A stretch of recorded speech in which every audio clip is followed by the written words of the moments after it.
Welcome. This video is all about casters and caster positioning. Casters are the front two wheels on your chair. What I want to bring our attention to is that our casters always point in our direction of travel. We can use this to our advantage by physically manipulating our casters by turning them ourselves.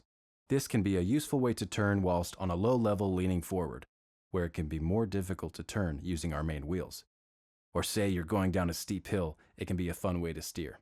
While partnering, if you take weight with the intention of moving through space, having your casters in the direction you want to go will make your pathway smoother. For example, in my duet 111 with Eve Mutzel, there's a part where Eve stands on the front of the frame of my chair while we travel. I have Rachel Elderkin here to show how bad caster positioning can cause a stumble. So right now, my casters are pointing forward, but we want to go backward. I should have anticipated my caster positioning before. If I go backwards, we will have an awkward and jerky transition as the casters rotate underneath Rachel's weight, and she will likely be thrown off balance. Now, my casters are positioned backwards, and our intent is to go backwards, so we should have a smooth travel. As dancers, we want to be fully integrated in our bodies, physicalities, which means our wheelchair as well. Being aware of our casters can enhance our movement choices and partnering.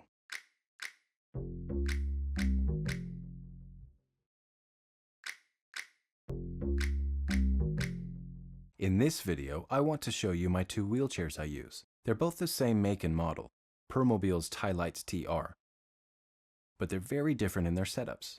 So, this chair is what you've seen in my other videos. It's what I use the most, both in dance and every day. The wheels go straight up and down, so it's a narrow chair, which easily tips sideways.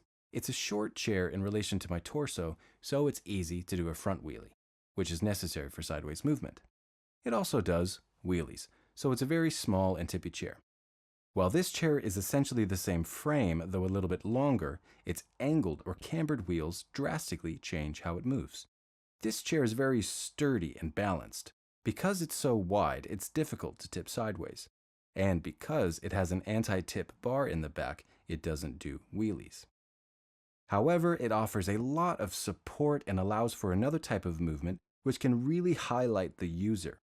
It's good for extensions, port-a-bras, and with the angled wheels, it turns very fast and easily. Another detail is this chair has fendered side guards, which cover the wheels.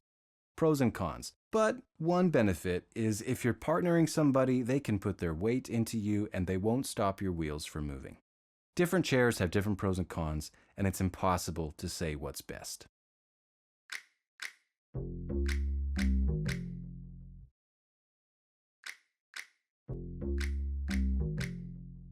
Today's video is all about utilizing cross-arm movement.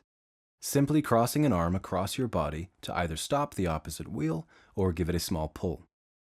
I know this is not a fun and sexy move. Its usual use is to awkwardly hold a drink or a plate of food from the kitchen. But using a small pull for my crossed arm plus the momentum of my swinging arm allows me to turn with ease and I feel a natural swing. Likewise, using a cross arm to stop the opposite wheel enhances the momentum in my swinging arm. Non-disabled dancers love this move where they gesture out an arm and then follow it with their bodies. This can be awkward to translate from a wheelchair, so sometimes I think a cross arm can be useful. I don't mean to be talking about a specific move, just that cross-arm movement can be helpful sometimes in your improvisations and translating material. There are many ways to generate, stop, and redirect momentum, and I've found this very helpful and fun.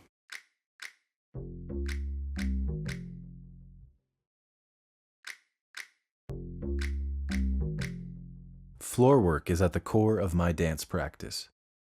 Dancing with my body without my wheelchair brings an important connection to myself and the floor.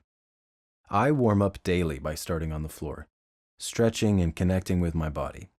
I've developed a movement vocabulary that utilizes moving my legs to move my whole body, placing myself in a balanced fashion. Though I can't feel my lower half, I have a strong connection and know where my bones are. When I started dancing, I liked to be reckless and throw my legs in daring ways.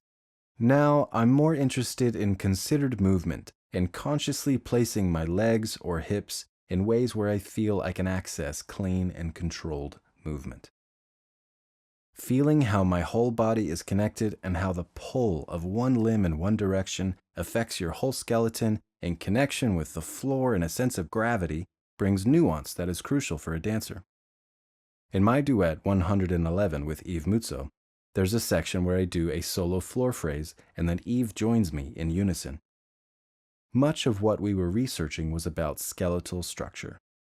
As Eve translated my movement to her body, thinking about functional movement as opposed to an aesthetic was key to finding unison. Most of these videos have been about chair work, which elements of gravity and feeling connected also apply. But I think floor work is special, and I recommend spending some time seeing where you can go.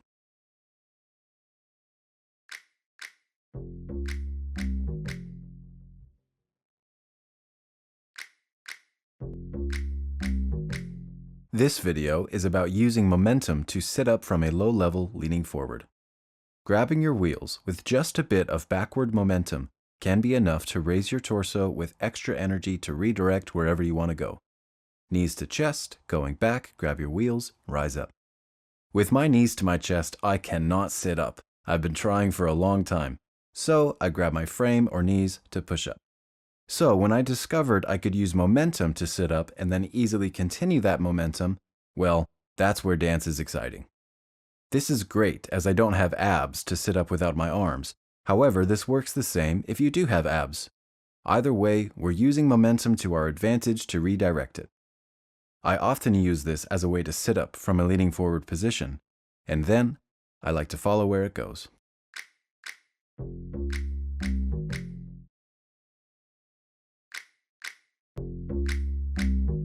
So this move doesn't really have a name, but it's basically going sideways. When I discovered I could do this, I was really excited, and it really changed my movement and versatility in improvisation and translating set material. Shifting sideways either side. I also found ways to front pivot. There are different ways of grabbing the ground in combination with your casters to move sideways or pivot. In order to do this, we have to be able to get our back wheels off the ground. Once you've done that, you turn your caster sideways and push off the ground with your other hand. This is a really bumpy roof, so it's actually quite difficult. It's much easier on a dance floor.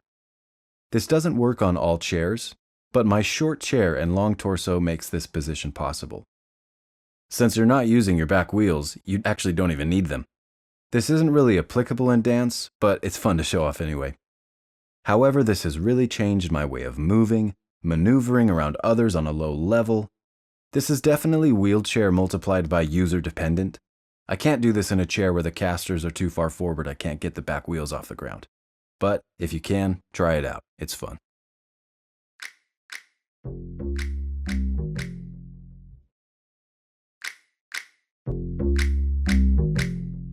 This video is all about seatbelts, lap belts, and straps. I use a traditional seatbelt. It snaps in and out quickly. When I'm not using it, it can get in your wheels, so I just tuck it behind me. You can also use Velcro straps or a snap buckle. I use a Velcro strap for my feet. This is necessary for me because without it, my legs are going to fly out with any fast turn.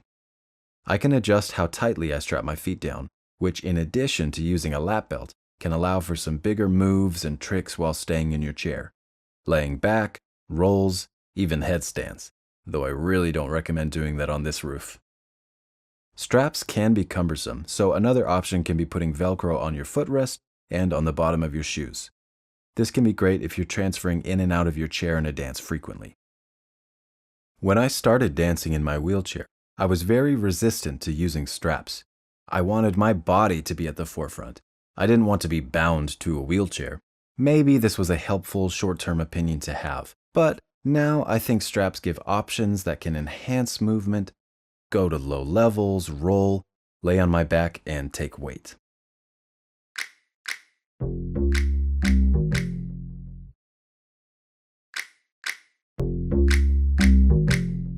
This video is all about the wheelie.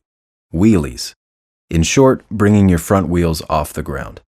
A wheelie may be thought of as a singular trick, but I want to show that it is versatile and functional.